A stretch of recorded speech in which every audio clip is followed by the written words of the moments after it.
What I would like to know is in the chat room, for those watching on YouTube, Diamond and Silk, or here at RSBN, um, I personally would like to know, if you don't mind telling me.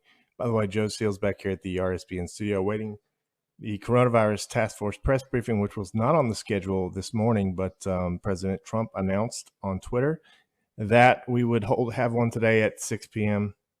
5 p.m. Eastern time. But I would like to know in the chat if there's any of you out there who know anyone personally, or if you yourself have contracted COVID-19. If so, how are your symptoms? How bad are the symptoms? If you don't mind, you can add details like your age. I don't want to get personal, but I just want to get a general idea of who out there, if any of our viewers have been affected by COVID-19. If you know anyone, or if you yourself have been affected by it. Now, I mean, contracted the actual disease, not well, we've all been affected by it in some way, but also what state that you're in.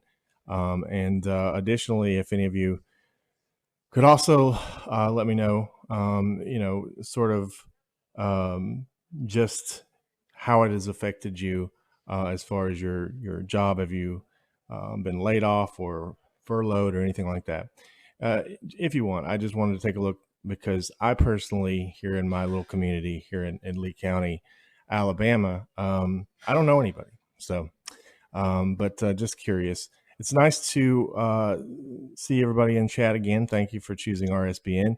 Reminder, we're going to be airing the Trump campaign's live broadcast tonight, featuring Lara Trump and Charlie Kirk tonight at 8 p.m. Eastern time. So you don't want to miss that. Just go to rsbnetwork.com for that. We'll have live streams of that on all social media platforms. And also, if there is a briefing tomorrow, we will have you covered there. We have you covered every day. We air all these things in their entirety. It's important stuff. What could be more important than the President of the United States talking about the biggest crisis in my lifetime anyway? I don't understand how any network could cut away from this. It's pretty crazy. But that, and also, if you just miss the Trump rallies so much like we do, we've been preparing 3 years for this moment here at Right Side for the 2020 election. And now probably the only thing that could have kept the rallies from happening has happened. And so if you just can't wait for them to come back like we can't, and we are seeing some articles being written, quoting members of the Trump campaign saying that they could start rallies back up soon. I wouldn't put too much stock in that, but we'll see. But anyway, we have a 24-hour live stream featuring all Trump rallies. Check it out at rsbnetwork.com or on our YouTube channel. Looks like the president will be here in just a few minutes. Thank y'all for joining us. See you back soon.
Thank you very much. Good afternoon. We continue to see a number of positive signs that the virus has passed its peak. It's been very devastating all over the world, 184 countries, probably more. This number was as of a week ago. Dr. Birx will walk through some of these trends in a few moments, but they're very positive trends for winning. Going to win. Going to close it out. While we mourn the tragic loss of life, and you can't mourn it any stronger than we're mourning it, the United States has produced dramatically better health outcomes than any other country, with a possible exception of Germany, and I think we're as good or better.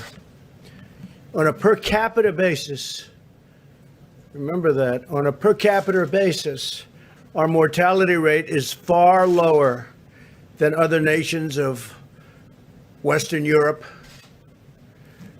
with the lone exception of possibly Germany. This includes the UK, Switzerland, Belgium, the Netherlands, Italy, France. Spain, for example, has a mortality rate that is nearly 4 times that of the United States. But you don't hear that. You hear we have more death. But we're a much bigger country than any of those countries, by far. So when the fake news gets out there and they start talking about the United States as number one, but we're not number one, China's number one, just so you understand. China's number one by a lot. It's not even close. They're way ahead of us in terms of death. It's not even close. You know it. I know it. They know it. But you don't want to report it. Why? You'll have to explain that. Someday I'll explain it. Since we released the guidelines to open up America again, and this was 2 days ago, a number of states led by both Democrat and Republican governors have announced concrete steps to begin a safe, gradual, and phased opening. Texas and Vermont will allow certain businesses to open on Monday while still requiring appropriate social distancing precautions.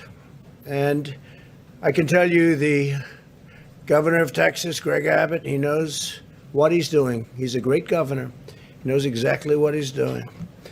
Montana will begin lifting restrictions on Friday. Ohio, North Dakota, and Idaho have advised non-essential businesses to prepare for a phased opening starting May 1st. Throughout this crisis, my administration has taken unprecedented actions to rush economic relief to our citizens. As an example, you don't hear anymore about ventilators. What happened to the ventilators? And now they're giving you the other. It's called testing. But they don't want to use all of the capacity that we've created. We have tremendous capacity. Dr. Birx will be explaining that. They know that. The governors know that. The Democrat governors know that. They're the ones that are complaining. Through the Paycheck Protection Program, we've already processed nearly $350 billion to 1.6 million small businesses across the nation to keep American workers on the payroll.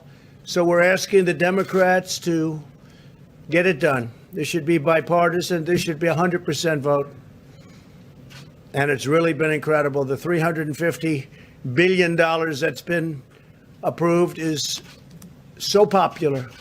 And it's keeping businesses open. They'll be open, hopefully forever.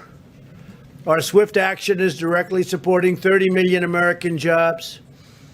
Amy Wright from North Carolina, as an example, said the program is a game changer for her and her family. It's coffee shops. And she has 120 employees, many of whom have developmental and intellectual disabilities. And now they're all staying and they're getting paid, and she's got a dream, and it's going to take place very quickly when she opens again. So, Amy, good luck. North Carolina, great place.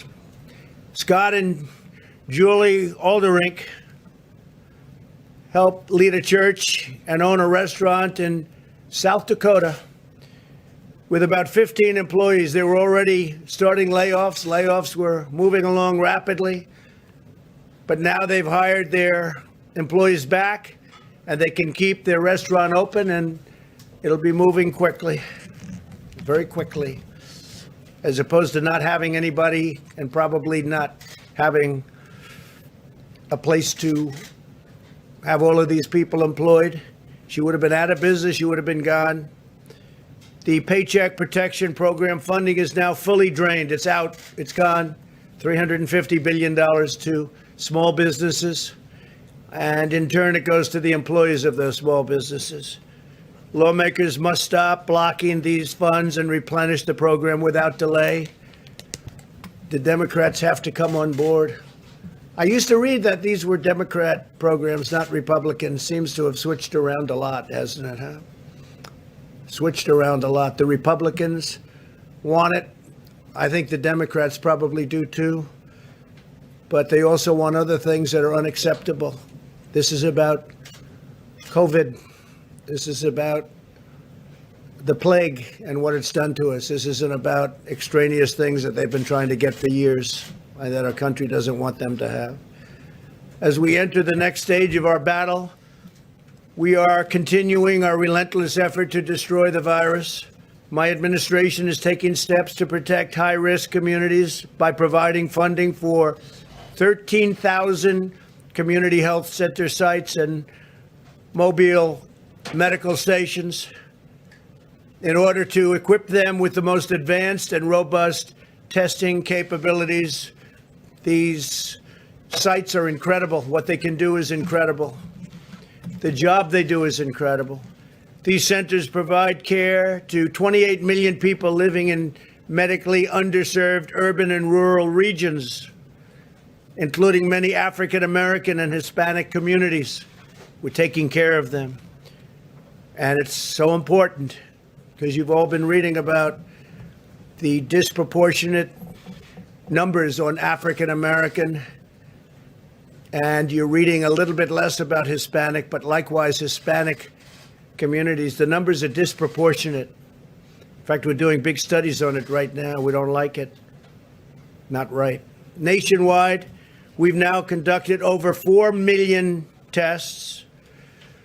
And Deborah will be talking about that. It's double the number conducted by any other country on earth. So that's more than 2 times, actually, the number conducted by any other country on earth. You hear so much about testing.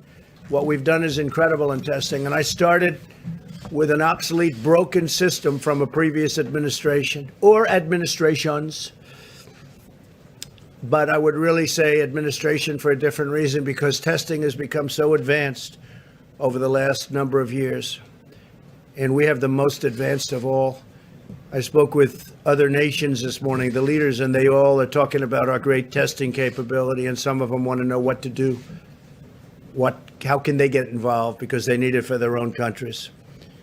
In Louisiana, Massachusetts, Rhode Island, New York, and other hotspots, we have also tested more people per capita by far than Italy, Spain, Germany, France, and the United Kingdom, and all other major countries. So think of that. In New York, for instance, per capita testing is 6% higher than in Singapore. In fact, there's a typo. It's 67% higher. There's a big difference. I'd say there's a big difference between 6% and 60. I was looking, I said, 6% doesn't look too good. It's 67%. Good job out there. Higher than Singapore, 64% higher than South Korea, and 47% higher than Australia. So it's 67% higher than Singapore, which is a very advanced place in terms of what they're doing. My administration has also been speaking frequently with many of the governors to help them find and unlock the vast unused testing capacity that exists in their states. Dr. Birx discussed yesterday the commercial and academic laboratories in the states have tremendous unused capability, which they can use. The governor should use it. Tremendous unused capability. They're waiting for business from these governors that some of them complain. I must tell you, for the most part, we're getting along great with them, but some of them like to complain. But I still go back because the hardest thing of all, by far, by a factor of 20, is the ventilators. And now we're the king of ventilators. We have ventilators. We're going to be helping other countries very soon.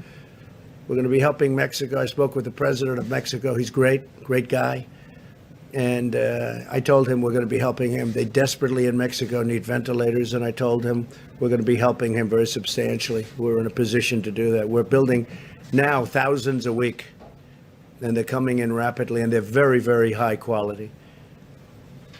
But we're also helping governors to develop strategies to smartly deploy their testing capacity to protect vulnerable and underserved populations while getting Americans at lower risk safely back to work. So again, we have tremendous testing capacity. Now, a lot of people like the Abbott test that we came up with. Abbott, it's a brand new technology, brand new test. It's great. It's 5 minutes, boom, you put it in.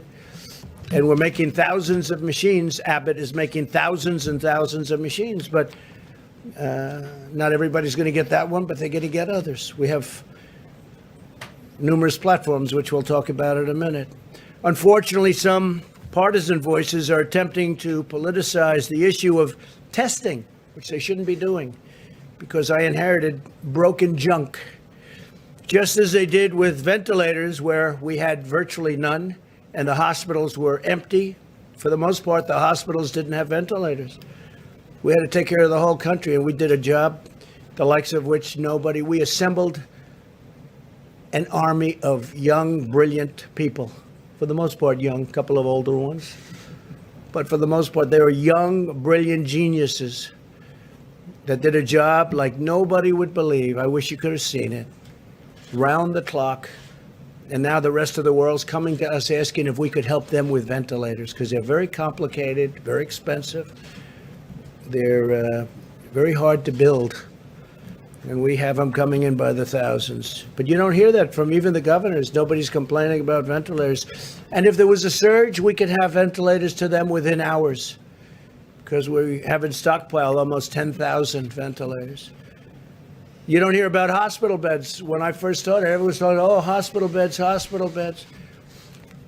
The governor of New York correctly asked me for hospital beds, and we got the Army Corps of Engineers out, and they built them. He needed them. I mean, I know he said that we were projecting. We're not projecting New York. We're listening to the governors. He wanted them. He needed them, and we gave him thousands of beds in Javits Center. We brought the ship. Then the ship, we had it converted to a COVID-19. And that was a big deal, by the way, because of ventilation and all the things we had to do, but we did. And fortunately for him and for us, all of us, they haven't used either one very much because the numbers have gone down significantly. But it was there, and it was built, and it was beautiful. 2,900 beds. It was incredible what they did. They did it in a matter of a few days. But unfortunately, and it was very good, the relationship was very good. And I'm frankly glad they don't need them, but they were there. Louisiana, the same thing. I think the governor, Democrat, good guy. And he will, I think, tell you a story that we had more than enough. And I said, well, we're supposed to build one more. I called him. I said, you know, if we don't have to build this hospital, it was an additional anywhere from 500 to 1,000 beds. If you don't need it, would it be possible that we don't build it? Would like to build it someplace else, or not build it at all and save money, which is okay for government too. Use it someplace else. And he called me back the next day and he said, sir, we don't need it. I said, that's great that you say that. I appreciate it. And he didn't need it. But we were ready to go. We took good care of Louisiana. We took good care of Michigan. We took good care of every place. We didn't miss a trick. And we're in great shape on testing. We have different platforms. We actually have 9 different platforms. And on Monday, we're going to be adding one. That'll be 9 to 10.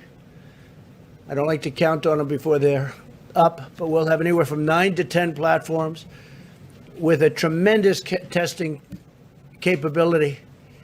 And people can go, and especially with phase 1. Now, at the same time, just like with ventilators, we're building now the best ventilators. Just like with ventilators, our testing is getting better and better. I took the first test. The first test was not pleasant.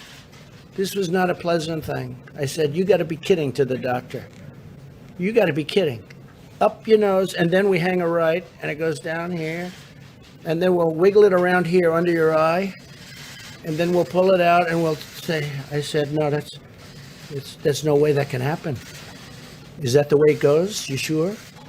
This was a very unpleasant test. And then I was tested a few weeks later with the new test that just came out, the Abbott, where they just touch your nose, that this does to people. But we have great tests. They've really gotten better and better and better as we go along. But we have a tremendous lab capability.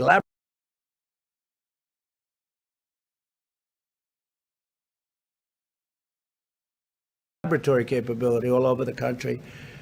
And for some reason, the governors, they're not, a lot of them are, but some of the governors like to complain and they're not using it. We have tremendous capability. We're ready for them. And as we go along, just like with the ventilators, we'll get better, more advanced, and, we'll be able to do things that nobody would have even believed possible. But we started off with a broken system.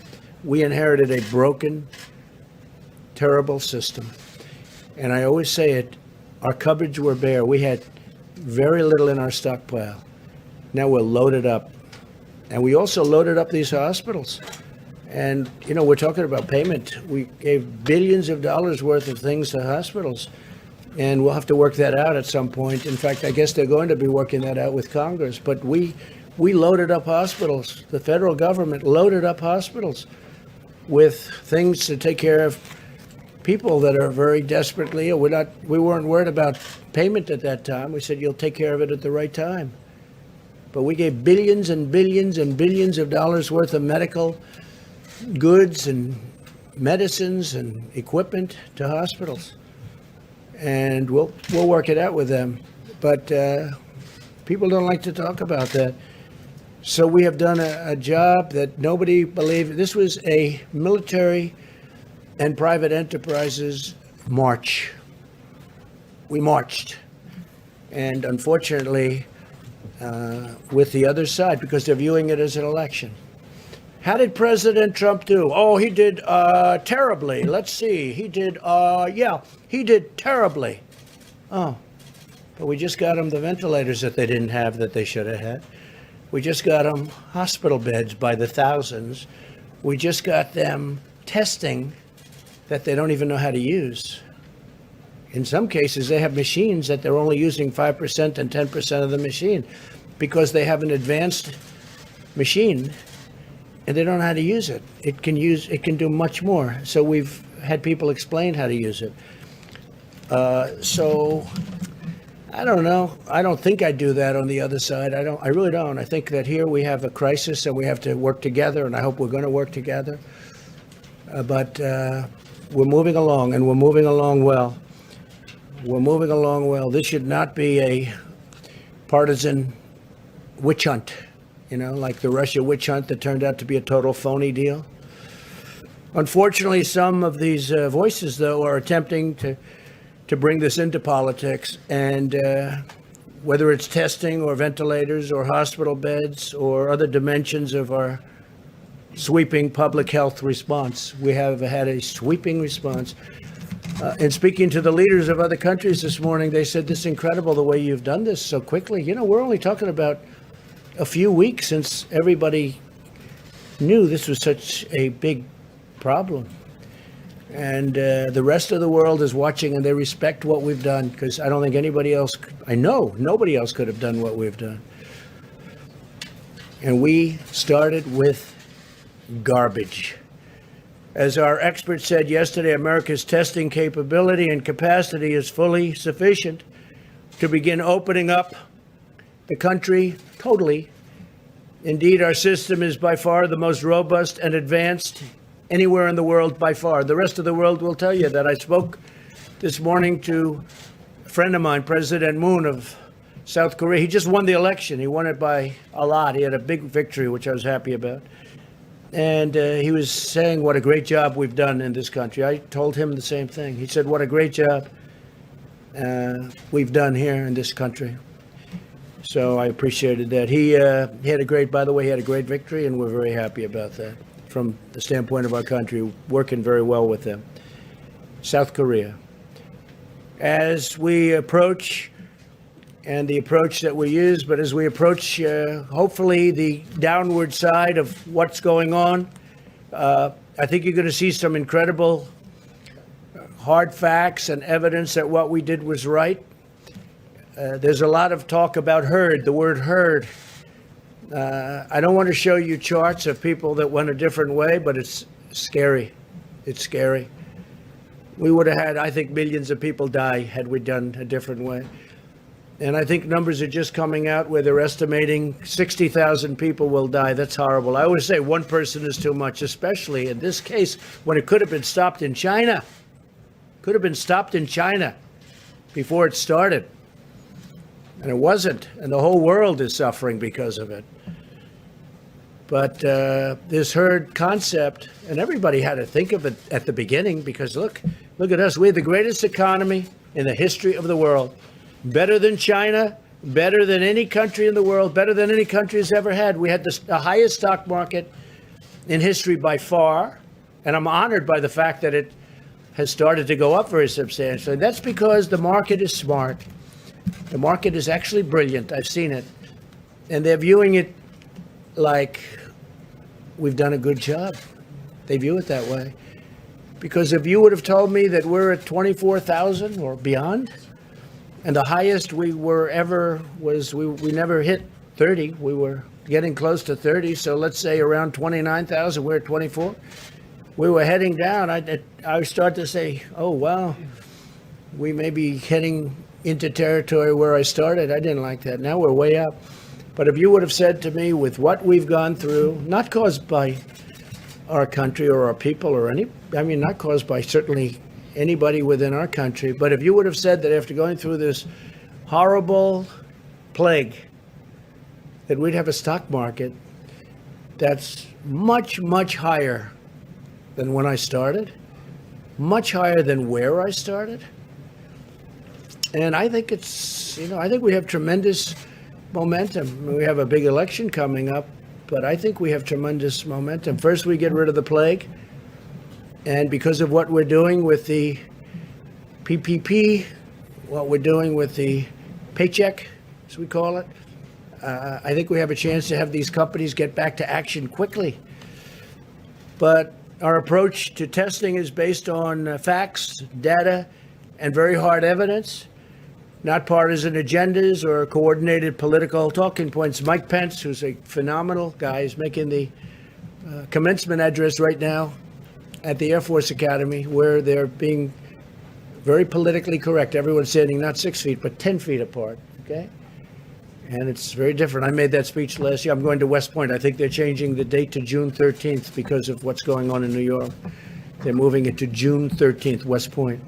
So I'm doing that commencement speech, and they're going to have, sad, but it's a big start. They're going to have the cadets. They may not have the parents, but they're going to have the cadets. The parents are so proud of them. I know at the Air Force Academy where Mike is speaking right now, they don't have the parents. They have the cadets. They're very, very widespread. And you talk about social distancing. I mean, they are really spread. I looked at it. They're using 10 feet. So he's doing that, but they're having it. It's very important to have it. And that's a great thing. That's a great thing. That's a big start. So he's there right now, and I will tell you, he's a gentleman, Mike Pence, a real gentleman.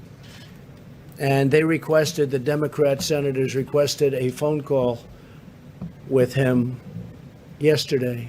And I think they had, for the most part, all of them on, like approximately 47. I heard it was just about all of them, whatever it might be. I don't want to be wrong by 1 or 2 or 10 and have the press say, he lied, he told a lie. Terrible, terrible, whatever it was, but they have 47, and I guess most of them were on. I heard they were so rude. I used a term today, I said rude and nasty, but I heard they were so rude. No matter what he said, which was all very positive in terms of winning this battle against the invisible enemy, No matter what he said, they were fresh, they were nasty, and it was, I heard, just a terrible thing. And I said, Mike, that's politics. That's what it is.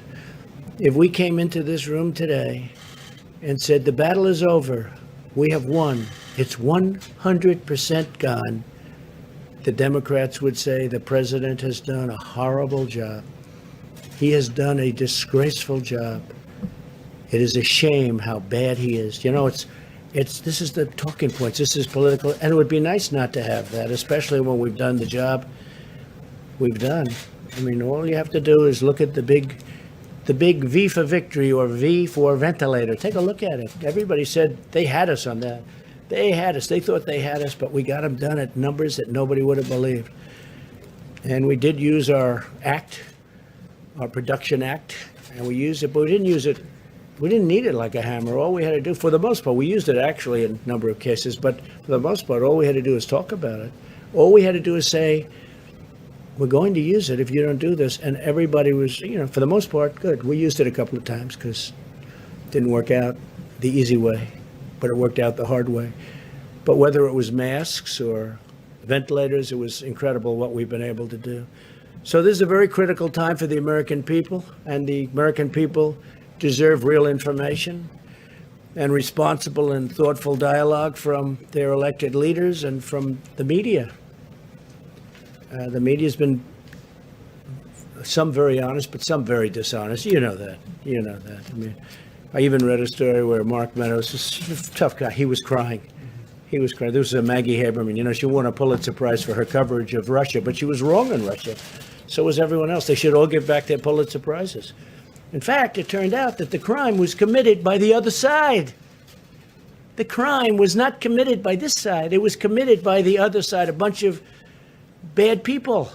You saw the reports coming out over the last 2 weeks. They got caught.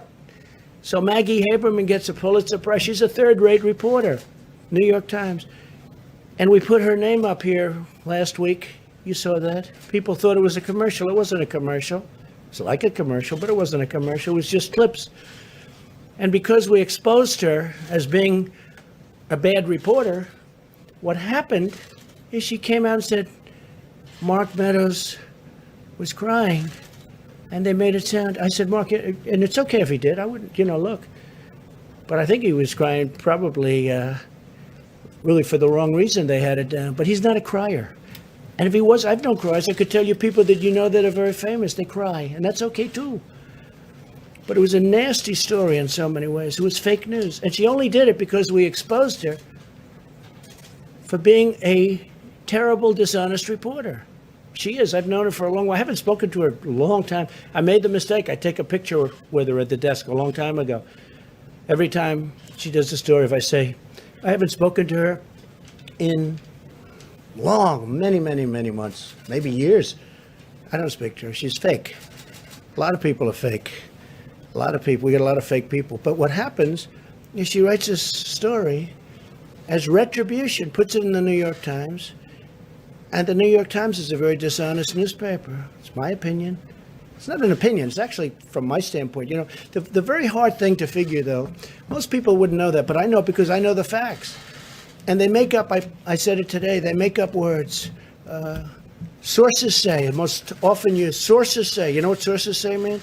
Sources say means they have nobody, and they make it up, okay? And they have a few other type statements that mean the same thing. But sources say is the most often used expression in the Washington Post, New York Times especially, CNN, fake news, CNN. They should really be mandated, and I mean mandated, to use a name. If there's a source, use a name. Say that Kayleigh McEnany said, or somebody, and you'd find out that the number one, the source wouldn't say it. The sources don't exist. I don't believe the sources exist.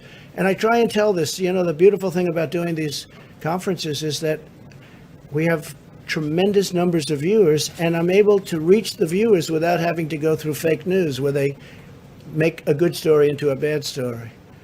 So with all of that, it's been an incredible period of time.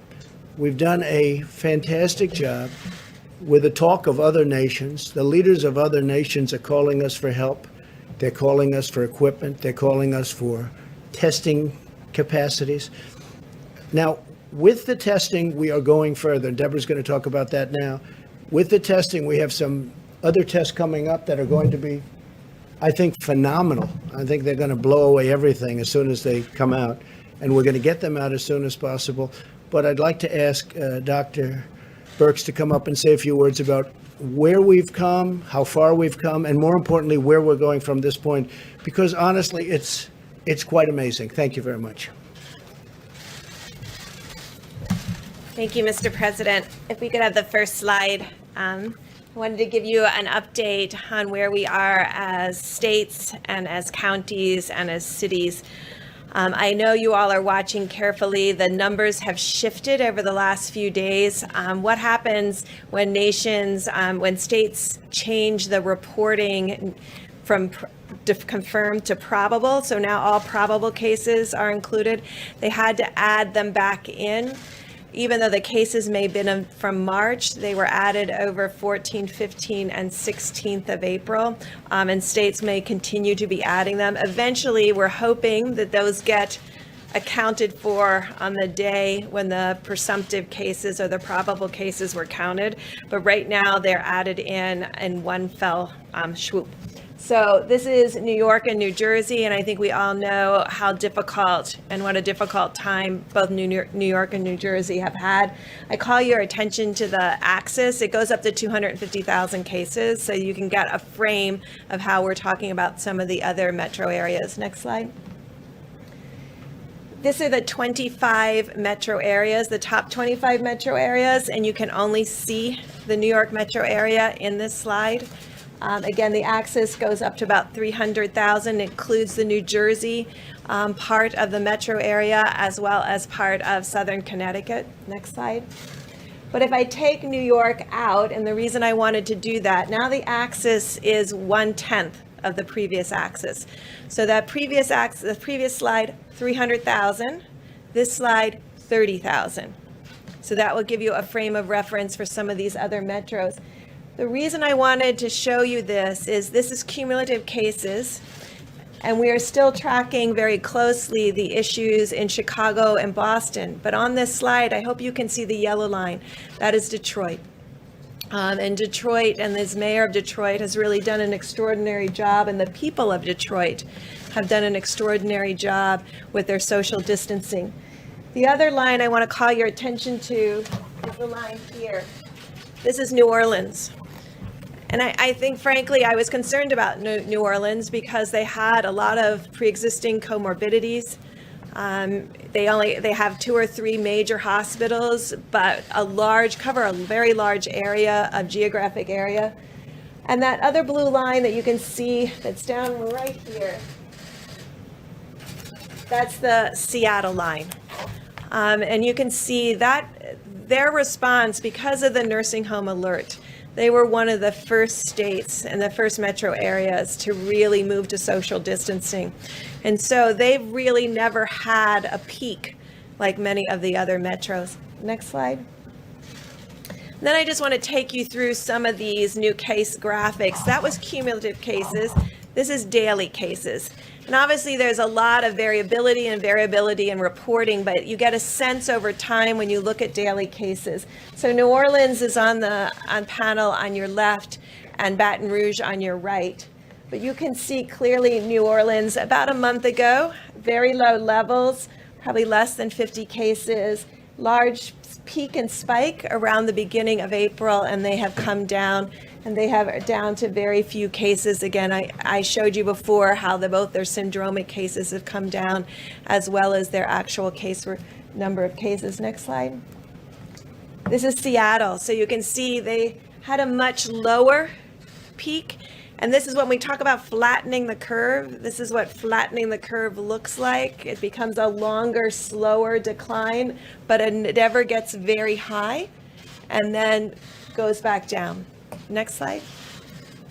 And then this is Detroit. And we always look at the metros as a consolidated. So this is both Wayne, and Oakland in Michigan. And we really want to thank the mayor for the incredible job that they have done to really ensure that everyone is receiving the adequate health care and testing. And they've done quite a good job with testing in Michigan. But all of these states, Louisiana and New York, have tested 30,000 per million inhabitants. Those are some of our highest numbers across the board. And next slide. And so the president talked about the case fatality rates, and we've lost a lot of Americans to this disease, and we pray and hope for each one of them that are in the hospitals and the excellent care. What this graph illustrates is the amazing work of the American people to really adhere to social distancing. This was nothing we had ever attempted to do as a nation, and the world hadn't attempted to do. But they were able to decrease the number of cases so that in general, most of the metro areas never had an issue of complete crisis care of all of their hospitals in a region. And so you can see our case fatality rate is about half to a third of many of the other countries. Excuse me, does anybody really believe this number? Does anybody really believe this number? I put China on there so you could see how basically unrealistic this could be. When highly developed healthcare delivery systems of the United Kingdom and France and Belgium and Italy and Spain, with extraordinary doctors and nurses and equipment, have case fatality rates in the 20s up to 45, and Belgium is extraordinarily competent healthcare delivery system, and then China at 0.33. You realize that these numbers, even then this includes the doubled number out of Wuhan. And so I want it really to put it in perspective, but I wanted you also to see how great the care has been for every American that has been hospitalized, and the extraordinary work of our doctors and nurses and our laboratorians on the front line who have been doing an excellent job. Next slide. And then we also wanted to show. Also the number for Iran. Does anybody really believe that number? You see what's going on over there. Does anybody, you put that slide back if you would. Does anybody believe this number? Does anybody believe this number? You saw more And this is why gags on television than that. This is why the reporting is so important. And I think you remember almost 6 weeks ago, maybe a month ago, I was telling you what Italy was showing to us and what France was telling to us and the warnings that they gave to us and said, be very careful. There's an extraordinary high mortality among people with pre-existing conditions. And we used their information to bring that to the American people. That alert before we even had significant cases, came from our European colleagues on the front line. And that's why we keep coming back to how important in a pandemic and a new disease, it's really critical to have that level of transparency because it changes how we work as a nation. It allowed us on over March 15th to make an alert out there about vulnerable individuals and the need to protect them. And my call out to millennials to really protect their parents, protect their grandparents, and get that information out to everyone that there were pre-existing conditions that put people at greater risk. That information came from our European colleagues who were in the midst of their battle themselves. And so there is never an excuse to not share information. When you are the first country to have an outbreak, you really have a moral obligation to the world to not only talk about it, but provide that information that's critical to the rest of the world to really respond to this credibly. And I really want to thank our European colleagues who worked so hard to get us that information, even in the midst of their own tragedies. And I think that really shows how important transparency is. And we go to the next slide. We can show you this really encouraging and great news. So we know that fatalities will continue to lag because people are in hospitals still, and some are still in intensive care units. But these COVID-like illnesses, this is our hospitalizations that are related to flu per 100,000 Americans. This is this year's flu season, and you can see our COVID-like illnesses, and this is all of them, probable and confirmed cases. Our hospitalizations are declining. Now, I showed you metros that have made tremendous progress. And we've been up here many times talking about it being 6, 10, 15 additional cities. And now we're really just focused on Chicago and Boston and Massachusetts, and really some issues that Providence is starting to improve now, so their relationship to the two large outbreak cities. But this is really reassuring to us of the progress we're making across the country against this disease. And I just really want to conclude by thanking again the American people for making these type of graphics possible. Thank the data team who puts these together for me. So they are working to about 3:30 every morning to make sure that we have the most up-to-date information. That's the data that goes to our supply chain individuals to ensure that every hospital in every state and every community has what they need based on data, and to make sure that we're serving the needs of the American people as effectively as possible. Thank you, Mr. President. Thank you very much. Fantastic job. Sit here. Thank you very much. The fact is that we've been learning a lot from Deborah and Tony and so many of the professionals, the director. PEPFAR, we're spending the United States, without help to the best of my knowledge, mostly in Africa, $6 billion a year. And that's on AIDS. What we've done for AIDS in Africa is unbelievable. We spend $6 billion a year. That's been going on for a long time. Nobody knows that. You've never heard that. I've never heard that. $6 billion a year. Millions of people are living right now, and living very comfortably, because of the fact that we have found the answer to that horrible, horrible plague. That was a plague. But we spend $6 billion a year. And from what I hear, it's very well spent, done by professionals, including this great professional right here. That was the thing that you worked hardest on, and something that was very close to her heart. So it's, it's something that I think people should start hearing. The World Health Organization, we're just finding more and more problems, and we spend this money really well. There are other ways we can spend the $500 million. That's $500 million. This is $6 billion. But we can find other ways to spend it where people are going to be helped, we think, in a much greater way. We're doing some research on certain people that take a lot of credit for what they do.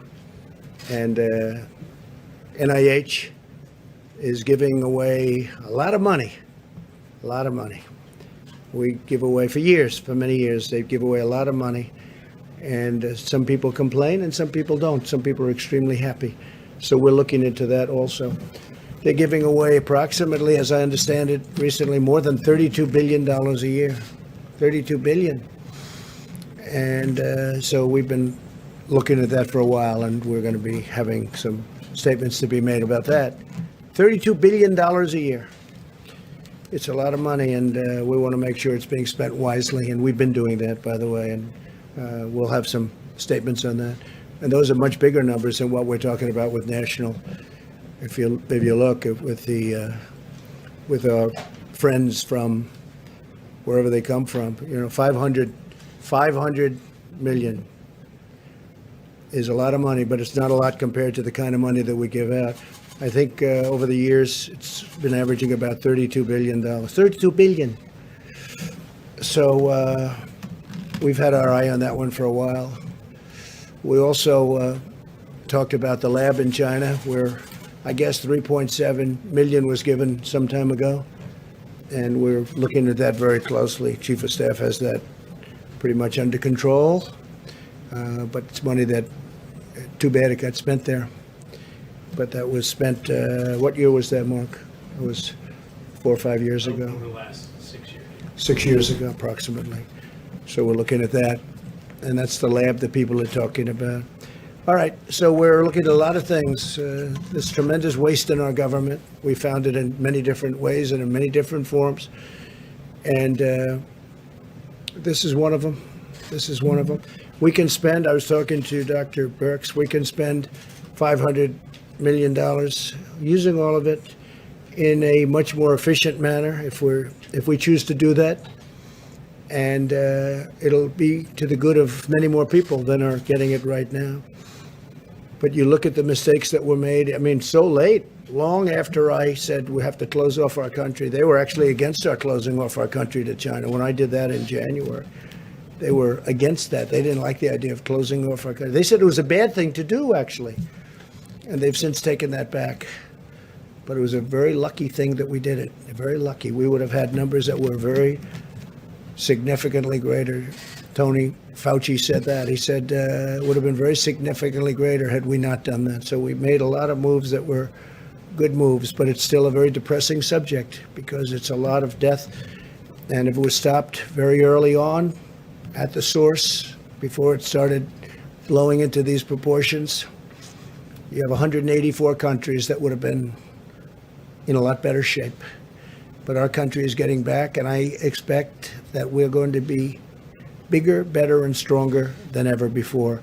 I will take a few questions. Jeff? Mr. President, you've mentioned, and the doctor has mentioned China a few times today, that clearly suggesting that the data has not been good. And Well, you tell me, do you think that data is good when you see that? Do you think that's correct, okay? Do you honestly believe that's correct? dramatic contrast. So my question for Dramatic? you, Yeah, it's dramatic. so my question for you, sir, is Why didn't the press, why didn't you people figure that out, though? Why do we have to put up a chart? The number is impossible. It's an impossible number to hit. But why haven't you come up and said that? the question, sir, is China now cooperating with the United States to figure out what happened, and what do you want from them now? Well, they said they're doing an investigation, that they're doing an investigation. So let's see what happens with their investigation, but we're doing investigations also. Yeah, go ahead, please. Thank you, sir. You've spoken, we heard Dr. Birx a moment ago say that every country has a responsibility to tell the rest of the world what's going on. You've talked repeatedly about how this could have been stopped in the past. I know you don't want to telegraph what you would do, but do you think that there should be some consequences if in the end, China was responsible for all of this? Well, if they were knowingly responsible, certainly. If it was a mistake is a mistake. But if they were knowingly responsible, yeah, then there should be consequences. You're talking about, potentially lives like nobody's seen since 1917. And, the other thing, had we not done what we did in terms of closing, because there is that concept of let's let it ride. But at some point, I'm going to have to, I don't want to embarrass countries that I like and leaders that I like, but you have to see some of these numbers. In my opinion, so we're talking about maybe 60,000 or so. That's a lot of people, but that's 100,000 was the minimum we thought that we could get to, and we will be lower than that number, anywhere from 100 to 220,000 people. But I really believe it could have been millions of people had we not done what we did. We made a lot of good decisions, but one of those things. Go ahead. Have you ruled out that this was an unknowing situation? Have you ruled I haven't that ruled there was out no- anything. I want to look at the facts as they come in. No, I want to look at the facts, please. Thank you, sir. Thank you very much, Mr. President. Sure. Last week, you claimed that you're in charge of everything, yet the American people don't understand why you're unwilling to use the awesome powers of your presidency to make American companies manufacture the PPE and also the testing equipment that you Who need you to with? implement your recommendations. I know, but who are you on with? How I'm with TMN. Recommendations for TMN, what is Talk TMN? Media News. What? My name is Doug Christian with Talk Media News. Yes. Talk Media News. Yeah. And Go ahead, keep reading your question. the thing is how to make companies build these testing equipment so that you can do what you want. Well, we're doing that recommended. right now. We're doing it. We're doing it right now with ventilators. We have General Motors. We have General Electric. We have 11 different companies, great companies, building them for us all over the United States. We're starting to make our own gowns, as they call it. We're making some incredible things. And as far as the testing is concerned, most of that now is done in the United States. We're doing it in the United States, our different platforms. And so I just don't think you were listening. Senators were complaining to, Which to senators? Vice President Which Pence senators? yesterday. Which senators? Independent Senator Angus King. He's not an independent, okay? Angus King is worse than any Democrat. Go ahead. But he said that he was livid, actually. Of course he said that. because he's a Democrat, okay? Angus King is not an independent. He uses that term for whatever reason. It's a waste of time. But he's not a very emotive type Oh, of yes, senator. he is. You haven't seen him. Okay, you haven't seen him. No. Angus King is a Democrat, and that was totally staged. I heard that, and it was totally staged. Just like you read the question, he read his question. Yeah, please, in the back. Mr. President, I want to ask you about one of your retweets. That you, Which one?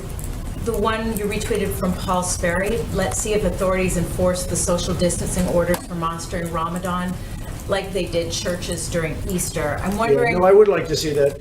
And, I just spoke with leaders and people that love mosques. They love mosques. And I'm all in favor of that.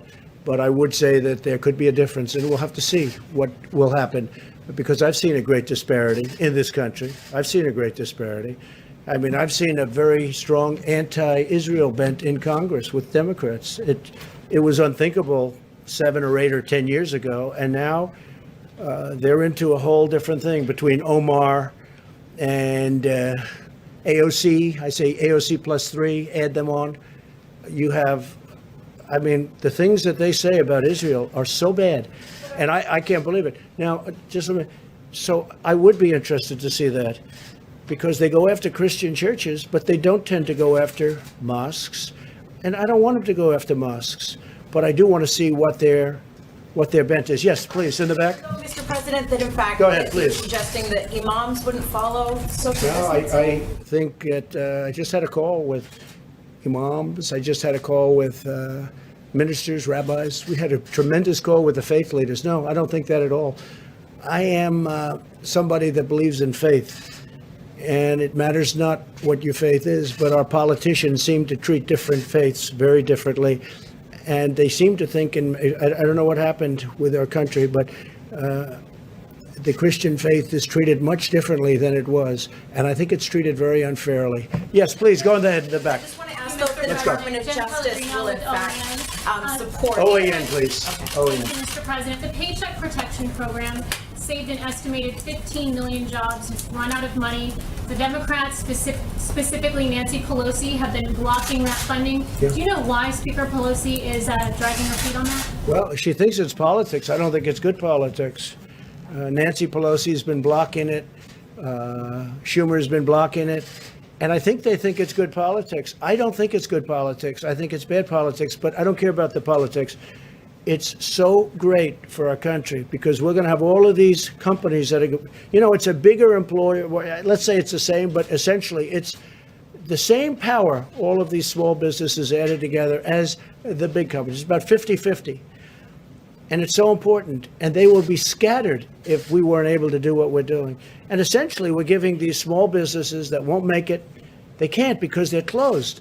We're giving them money to take care of their employees. So when we open, they can get back into business. It's been a very popular plan, even with Democrats. I think it basically passed unanimously twice, the first section, which is $350 billion. So we're trying to get 250. Nancy Pelosi is blocking it. She sits in her house in San Francisco, overlooking the ocean, and she doesn't want to come back. She doesn't want to come back. She doesn't want to come back to D.C. She's got to get back and get this thing approved. It's very important. Please, go ahead. Dr. Burks, if I may, you again praised the American people for doing their bit over the past few weeks. But what goes through your mind when you see photographs of crowded beaches in Florida? Is that a concern for when we start seeing some of these restrictions being lifted?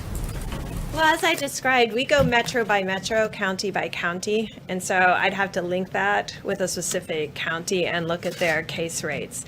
I believe the governor and the public health system that Florida has, they have some of the best county public health individuals I have ever had to deal with. They are amazing because I had to work with them under HIV/AIDS. So if the county health directors believe that that's appropriate for their county, then I'm not going to second judge an individual's approach to this because I can't see into every single county and load the low rates. I can just see there's no cases. So I don't know if that's a county with very small cases or not, but I think their county health official would know.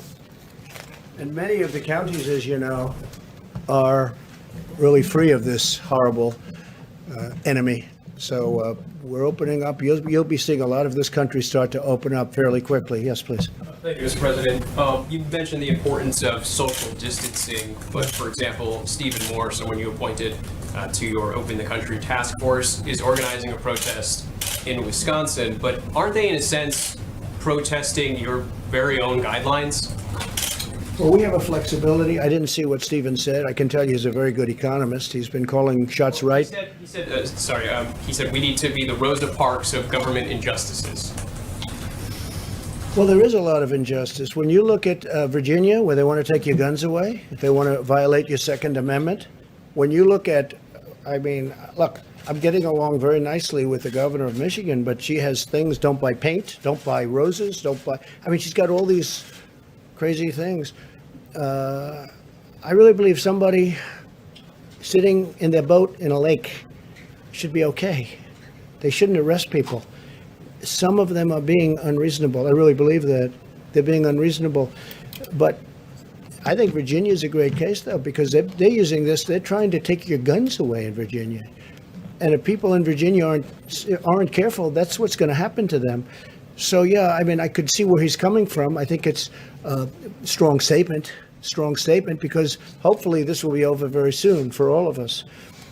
But some have gotten carried away. They have absolutely gotten carried away. Some of these protesters are protesting your social distancing guidelines? I don't know. I notice there are a lot of protests out there. And I just think that some of the governors have gotten carried away. We have a lot of people that don't have to be told to do what they're doing. They've been really doing everything we've asked them. We have a few states where, frankly, I spoke to the governors and I could have gotten them to do, if I wanted to do what would have been perhaps politically correct. But they've been doing incredibly anyway. And as one of them said, everybody's doing exactly the same. In fact, our record is better than states where they're under a mandate or, where they've agreed to do certain things. Now, we have some great states out there. We have incredible people in our country. And for the most part, that it's a strong statement, but I understand where he's coming from. And I think one of the greats would be one of the really important places that people really have to start looking at is what's going on in Virginia, because that's a mess with a governor that's under siege anyway. Yeah, please. No, with the beautiful head of white hair. Go ahead. I'll tell you if I like his hair in about a minute after he asks the question. The Wall Street Journal. On that point, though, does the tweeting about, in the case of Virginia, linking the Second Amendment to some of these issues about lifting some of these restrictions in these states, not potentially pose a concern for the governors and civil unrest and potentially in those cases? I have a second question too. Well, I think just for that question, I think that's an easy one. That's not even politics. We're entitled to a Second Amendment, and he's trying to take the Second Amendment, meaning that state is trying to take the Democrats in that state. The Republicans are fighting it. They're trying to take that Second Amendment right, that Second Amendment right away. To me, that's liberty. That's when I say liberate Virginia, I would say liberate Virginia when that kind of thing happens. And where does it all stop? So I think it's a very good analogy. Go ahead. Well, sure. Is this the right time to kind of bring in a Second Amendment issue? I think when they talk about taking your guns away, and if you notice, at the beginning of this pandemic, there were more guns sold, I think, than at almost any time in history. So it's obviously a big issue. And then you have them working and signing documents trying to take your Second Amendment away, essentially. So I do think it's an appropriate time to bring it up. Go ahead, second. This past week, after kind of an extraordinary slew of events from adversaries, North Korea, Russia, China, and Iran, all kind of pushing back on U.S. policy or toying with U.S. military forces. What's your message to some of these countries who may be trying to take advantage? I don't see it. No, I don't see it. We had a very good relationship with Russia. We worked on the oil deal together. I was with by telephone, King of Saudi Arabia and the President of Russia, Vladimir Putin. We worked out a deal on oil. That was a very important deal to them and to us and to Saudi Arabia. It was in a deadlock. You know it. You covered it very well. Actually, Wall Street Journal covered that very well. I worked with Putin and with the king on that. And President Putin was a total gentleman, and it was very important to get that done. And the king was great. And we actually had to bring in Mexico because Mexico was a lone holdout, and they showed great flexibility. You know the story. No, I think we're doing fine. Yeah, sure. It's North Korea. I see they're testing short-range missiles, and been doing it a long time. I received a nice note from him recently. It was a nice note. I think we're doing fine. Look, if I wasn't elected, you would right now be at war with North Korea. Okay, I'll tell you for your people that don't understand the world and they don't understand how life works. If I wasn't elected, you would right now. Maybe the war would be over. Hopefully with a victory. But if you remember when I first came in, we didn't have ammunition. Not a good way to fight a war. President Obama left us no ammunition, okay? And he left us virtually no medical and ventilators. He left us, the cupboard was dry, right? The cupboard was dry. No, I think right now you'd be at war, essentially, in some form. Be over, it would be raging with North Korea if I weren't president. And we're doing just fine with North Korea, just fine. Let's see how it all ends up. In the meantime, they said, oh, Trump's given up. And then they said, oh, really, what's he given up? And they said, I don't know. Then they said, he met. Oh, I met. No, I have a good relationship with Kim Jong-un. That's not a bad thing to have a good relationship. Obama wanted a relationship. He wouldn't meet with Obama. Wouldn't meet with him. Okay, have a good relationship with him. We met at the line. I stepped over the line the first time anything like that's ever. It's all good. It's good. But when they say, the stupid people, I call them stupid people, or the haters, they say, Trump's given up so much. Really? I've actually increased the sanctions. China's been very good on the border. In fact, right now, the border is stone cold closed between China and North Korea. Our relationship with China was good until they did this. Once we found out about this, look, we just made a trade deal where China's going to have to buy $250 billion a year in our product, $50 billion from the farmers, $40 to $50 billion from the farmers. The relationship was good when we were signing that, but then all of a sudden you hear about this. So it's a big difference. The question was asked, would you be angry at China? Well, the answer might very well be a very resounding yes, but it depends. Was it a mistake that got out of control, or was it done deliberately? Okay, there's a big difference between those two. In either event, they should have let us go in. We asked to go in very early, and they didn't want us in. I think they were embarrassed. I think they knew it was something bad, and I think they were embarrassed. But, no, I think we're doing very well. Well, so you said Russia, you said China, you said North Korea. Iran. When I came in, Iran was a terror. 2 points of fighting. We had 18 points of major confliction. The first week, I said, tell me about Iran. Sir, we have 18 points of confliction, meaning Yemen, Syria, all Iraq. They're going into Iraq all over the place. They're a much different nation right now. I stopped that horrible deal, and they want to talk, except that Kerry violated the Logan Act. He made the deal, and he doesn't want them to make a deal because I would have made a deal, in my opinion, except that John Kerry, who made the deal originally, which was a stupid deal to make, gave him $150 billion, gave him $1.8 billion in cash in green. That would be more than this room 10 times with $100 bills. You could fill up this room 10 times with $100 bills, and it's not that small a room. And I say he violated the Logan Act. I think it was a major violation. I think we would have had a deal if it wasn't for John Kerry. But he doesn't want to be, number one, embarrassed. Number two, he said, let's wait till after the election. Maybe Sleepy Joe Biden's going to win. And if Sleepy Joe Biden wins, you'll own the United States. And China will own the United States. China's paid us, from the Wall Street Journal, hundreds of billions of dollars. Is that right? Tariffs. And we gave a lot of that money, a small percentage, but a lot of money to the farmers. And it kept the farmers going great. Right? But hundreds, we're getting tens of billions of dollars in tariffs. And by the way, for those of you that say, oh, we're paying, China devalued their currency in order to pay these. We didn't pay. China paid. They don't like to write that. They also added money into their system. So they paid for that. No, I think you have numerous countries waiting to see whether or not Sleepy Joe wins, because if Sleepy Joe won, they own our country. They will take our country. We had, go back 2 months, we had by far, and China was supposed to catch us. You know better than anybody, Wall Street Journal. For years I've heard By 2019, China will catch us. There's only one problem. Trump got elected in 2016. That was a big difference. And we were going leaps and bounds above China. And before the problem with the plague, right? China was having the worst year they've had in 67 years. That was before the plague.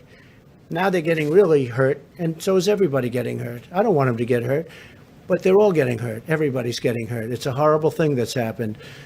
But we had the greatest economy in the world by far. China isn't even close. Go back 2 months. And we're going to keep it that way. But when you mention Iran, Iran is a much different country than it was. When I first came in, Iran was going to take over the entire Middle East. Right now, they just want to survive. They're having protests every week. They're loaded up with the plague, which I don't want. I've offered to help them if they want. If they need ventilators, which they do, I would send them ventilators. We have thousands of excess ventilators coming in. And here, we have a stockpile of ventilators, and we're starting to send them so that hospitals can fill up their stockpile, which they should have. New York had a chance to get 16,000 ventilators, and they chose not to do it, and I understand that. It's a hard decision for a thing that may or may not happen. I fully understand that. I'm not even complaining about that. I'm only saying this. Iran was a terror when I came into office. Right now, they don't want to mess around with us. They don't want to mess around with us. Two things. North Korea, same sanctions we've always had, except more. We haven't given anything. I think you'll hopefully take that back to the Wall Street Journal because they really don't understand it. They really don't. And with Iran, I mean, that's a different country right now. And they want to make a deal. The only reason they don't, they're being shamed in because the guy that gave them the sweetheart didn't want to met with them many times. He should have never met with them. And in my opinion, he's telling them, don't wait. Maybe Trump will lose, and then you can negotiate with a patsy, with a weak guy, and you'll take over between you and Russia. Nobody's been tougher on Putin. He knows it better than anybody. Nobody's been tougher on Putin than me. Look at the sanctions. Look at what I did with their pipeline going into Europe. Nobody even knew about it. I exposed it.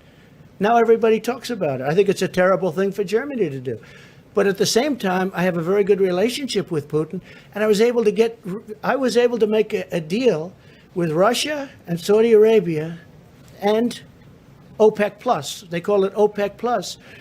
That's going to save us, Texas, North Dakota, Oklahoma, other states, energy states, going to save us hundreds of thousands of jobs. And in fact, your paper wrote an incredible editorial for a change that Trump made a great deal for our country. That was a nice thing. I was shocked to see it coming out of the Wall Street Journal. Thank you all very much. We'll see you tomorrow. Thank you.